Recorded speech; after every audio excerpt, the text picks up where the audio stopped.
Assalomu alaykum hammaga. Bugun insertion short algoritmini tushuntirib bermoqchiman.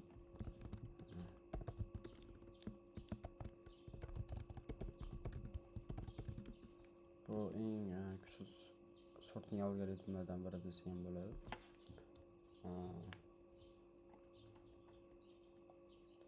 Misol bilan tushuntirib berishga harakat qilaman. Misol uchun bizda list bor.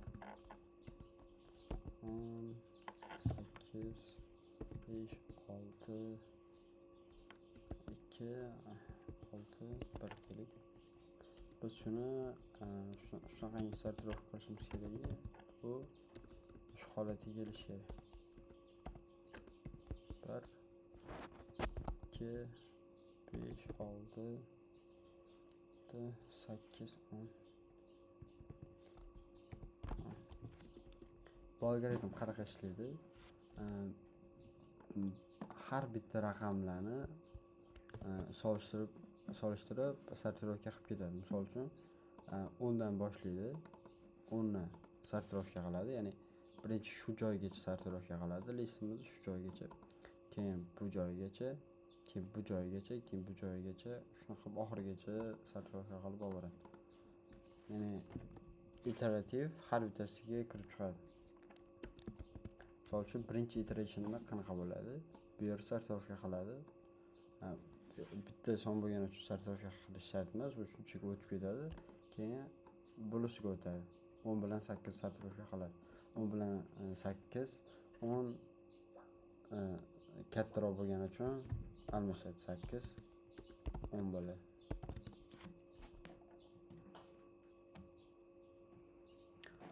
Hop, keyin qolgan hammasi bir xil bo'ladi. 5 2 6 1. Keyingi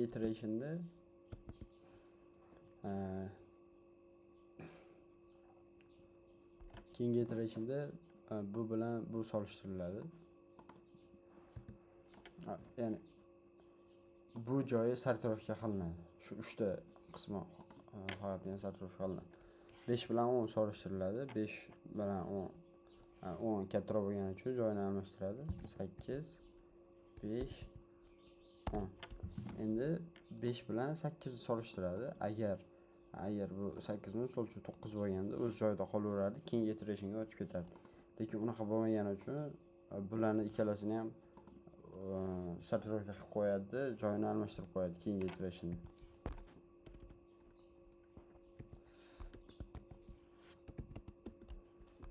Keyingi iteration aslida bu bitta iteration bo'ladi. Bu shuni iteration ichidagi while loopda sortirovka qilib qo'yib, bu shu holatga keladi. 5 8 10 2 6 1. Keyingi iterationda endi bu joyga sortirovka qiladi. Bu 2 10 bilan solishtiriladi, joyi almashadi. Keyin 2 5 bilan almashadi. Nima bo'lgani uchun kichikroq bo'lgani uchun yana joy almashadi. 8 bilan yana almashadi.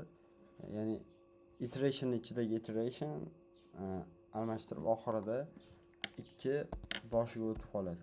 2 5 8 10 6 1. Endi 6 bo'lsa-chi. 6 5 dan keyingisi qolish kerak. Endi bunda qanaqa bo'ladi?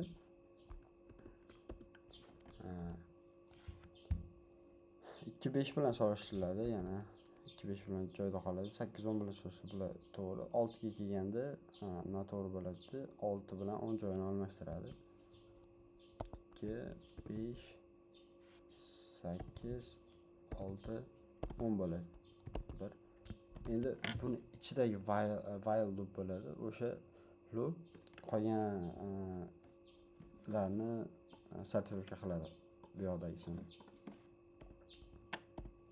Misol uchun 8 bilan 6 joyini almashish kerak. Ularni solishtiradi. Keyin bu holatga keladi. 2 5 6 8 10 1. Endi keyingi iterationda 6 bilan 5 solishtiriladi. O'zi yaxshi holatda bo'lgani uchun nima deydi 5 kichikroq o'zi kichik bo'lgani uchun shu joyda qoladi, boshqa break bo'ladi. Break to'xtaydi. Keyingi iterationga o'zi o'tib ketib, shu holatda oxirida bizda ana shu holatga, sortirovka bo'lgan holatga yetib keladi. Endi buni koding qismini ko'ramiz.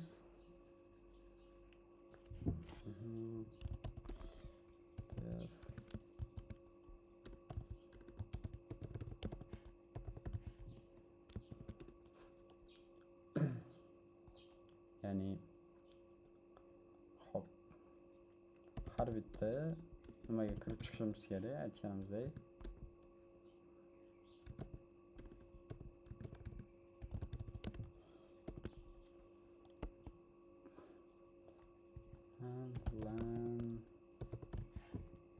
Hop, bu yerda birinchi raqamdan ularning oxirigacha bo'lgan nimagacha kirib chiqamiz. Ya'ni boshida 10 dan boshlamaymiz-da, chunki 10 o'zi already sorting bo'lgani uchun birorog'i 1 dan boshlab ketaveramiz, 0 dan boshlash o'rniga. While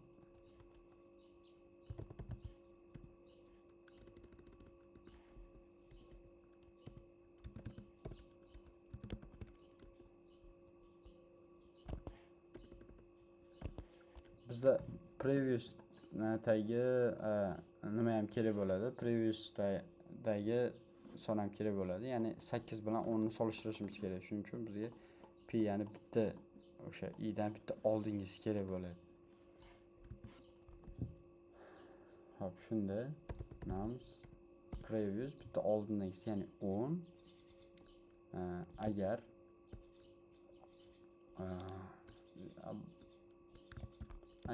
katta bo'lsa yoki teng bo'lsa nimada? Hop. Nums p plus 1 dan. Ya'ni 10 bilan 8 solishtiramiz. Agar katta bo'lsa, mana 10 kattaroq bo'lsa, bularning joyini almashtiramiz.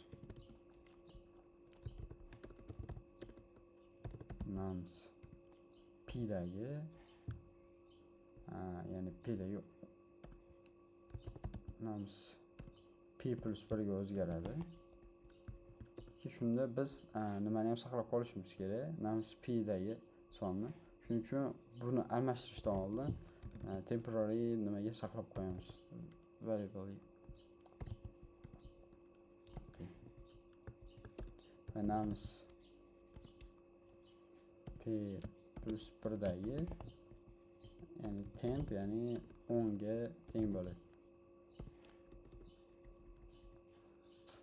Ya'ni agar bu narsani qanoatlantirmasa, o'zi already nima bo'lgan bo'ladi, already sortirovka bo'lgan bo'ladi. Shuning uchun yana ichidan sortirovka qilish shart emas. Lekin agar p kichikroq bo'lsa, ya'ni biz 10 gacha keldik. Ya'ni biz buni ham tekshirishimiz kerak. 0 dan katta yoki tengligini ham tekshirishimiz kerak. 0 dan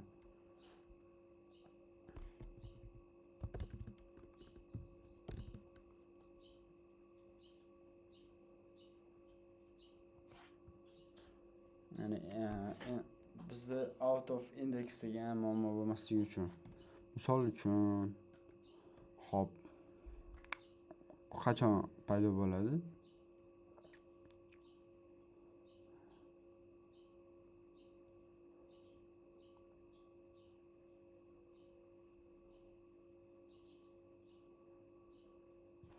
Manimcha u holat paydo bo'lmaydiganga o'xshayapti. Qani shu holatda run qilib ko'ramiz. Oxirida namsni o'zini qaytaramiz.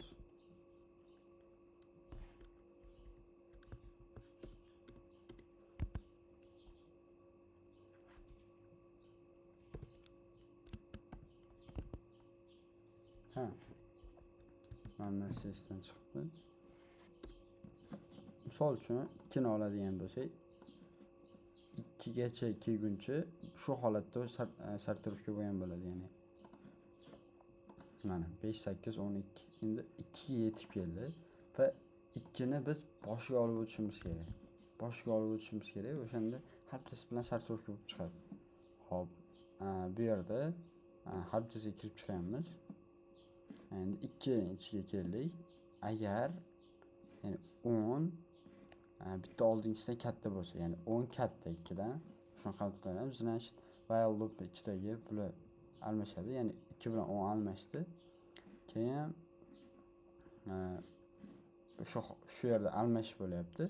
Keyin 2 bilan 8 ni ham solishtirib ko'rishimiz kerak.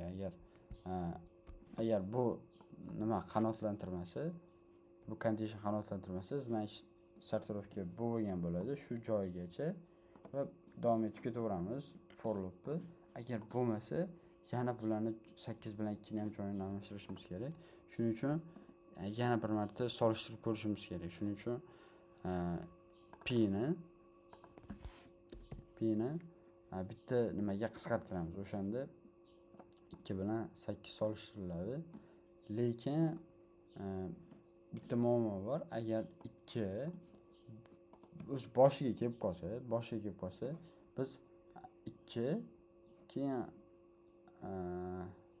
2 dan yana -1 aylayapmiz. Ya'ni -1 bo'lib qolyapti. Xo'p, o'shanda agar -1 qilsak, bu xato bo'lib ketadi. Shuning uchun buni aytib qo'yamiz. Nums p katta yoki 0 ga teng bo'lsa va bu holat bu conditionni qanoatlantirsa.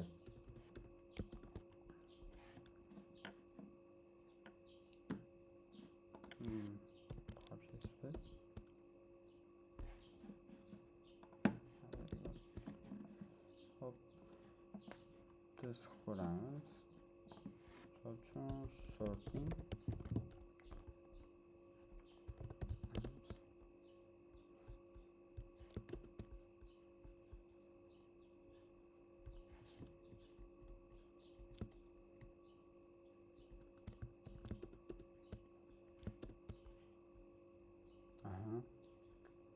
xatolar chiqishi tabiiy hol.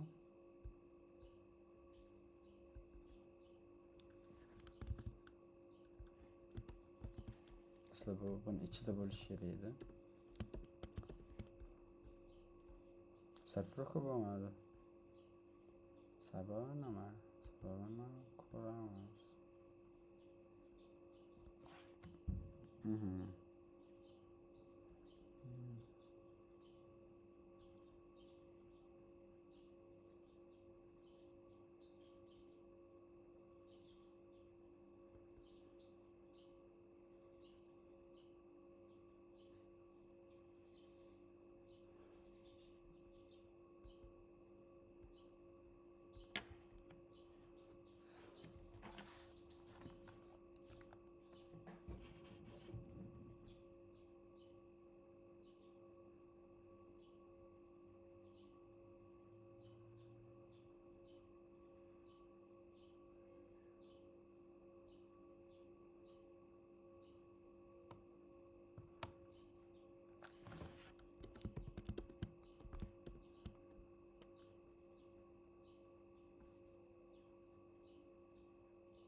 Hop, ikkita xatolik. Hop, bu yerda teng bo'lsa almashtirishimiz shart emas. Ya'ni bular stable va unstable sorting deb atalar ekan. Ya'ni bizda misol uchun ikkita bir xil son kelib qolsa, 1 1 2 2 kelib qolsa, biz bu ikkalasini solishtirib joyini almashtirishimiz shart emas, chunki bular o'zi teng. Agar joyini almashtirsak unstable, lekin joyini almashtirmasdan o'z holatda qolsa stable deb atalar ekan. Hop, shuning uchun teng qilishimiz shart emas. Teng, ya'ni ular raqamlar teng bo'lsa, ularni solishtirib joyini almashtirish shart emas. Hop, bu joyi to'g'ri. Keyin xatolik bu hozir har bitta for loopda API aylanib, lekin bizda while loop ichida aylanishi kerak. Shunisi xato bo'libdi. Shunda ishlatib ko'rsak to'g'ri chiqadi. Lekin buni Google Colab'da yechganim sababi, ya'ni LeetCode o'zida yechmaganim sababi bu baribir bizda xatolik beradi. Ya'ni memory exceeded xatoligini beradi LeetCode'da ishlasak. Chunki bu eng ko'p vaqt oladigan o'sha eng kuchsiz sorting algoritmi desak bo'ladi. Ya'ni u n kvadrat time complexity o'z ichiga oladi. Shunaqa, lekin aslida worst case shunaqa qoladi. Lekin aslida buni nima qilib ko'rsak, solishtirib ko'rsak, misol uchun qanaqa? Worst case qanaqa? 4 ta son bilan solishtirsak, 4 3 2 1. Bunda har bitta birni ham oxirigacha almashtirib chiqish kerak. Misol uchun birni to'la bitta yurib chiqish kerak. O'shanda 4. Keyingisida 2 ni to'la qilib chiqish kerak. 3 tasi, keyin 2 tasi, keyin bitta o'zi qoladi. O'shanda aslida bu n2 bo'lmaydi. Aslida worst case'da, lekin bu 1 taqsim 2 n square bo'lgani uchun biz konstantlarni tashlab yuboramiz. O(n) ni hisoblashda, shuning uchun 1 taqsim 2 ham tushib qoladi va worst case n2 hisoblanadi.